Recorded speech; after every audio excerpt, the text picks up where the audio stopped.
Wicket पर सीधी लगी गेंद, फिर भी बल्लेबाज नहीं हुआ आउट। इस वीडियो में आपको समझाएंगे आईसीसी का बेतुका नियम, जिसकी वजह से इंडियन टीम हार सकती थी दूसरा टेस्ट मैच। तो इंडिया वर्सेस इंग्लैंड 5 मैचों की टेस्ट सीरीज का दूसरा टेस्ट टीम इंडिया ने शान से जीता और इस जीत के साथ ही अब ये 5 मैचों की सीरीज 1-1 से बराबर हो चुकी है।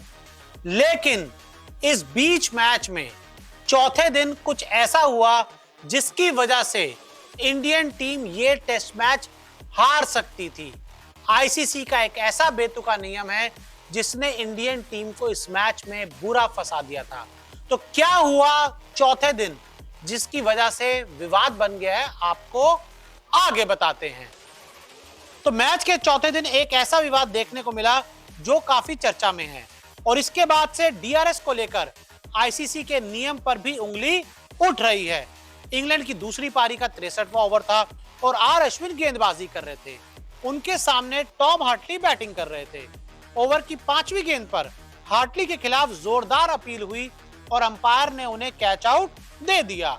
हार्टली ने इस पर डीआरएस लिया, जिसमें साफ हुआ कि गेंद ग्लव्स या बैट से नहीं, हाथ से लगकर गई है। इसके बाद एलबीडब्ल्यू को लेकर थर्ड अंपायर ने हॉक आई का इस्तेमाल किया। तीसरे अंपायर ने अंपायर्स कॉल तो दिया, लेकिन फील्ड अंपायर ने अपना फैसला बदलते हुए हार्टली को नॉट आउट दिया, जिसके बाद पहले आर अश्विन और फिर कप्तान रोहित शर्मा फील्ड अंपायर के पास पहुंच गए। अंपायर ने दोनों को समझाया और बताया कि क्यों हार्टली को अंपायर्स कॉल देने के बावजूद आउट नहीं दिया गया था। दरअसल कैच के लिए फील्ड अंपायर ने हार्टली को आउट दिया था, ना कि एलबीडब्ल्यू के लिए। कैच आउट नहीं हुए थे हार्टली और एलबीडब्ल्यू को लेकर थर्ड अंपायर ने अंपायर कॉल्स दिया।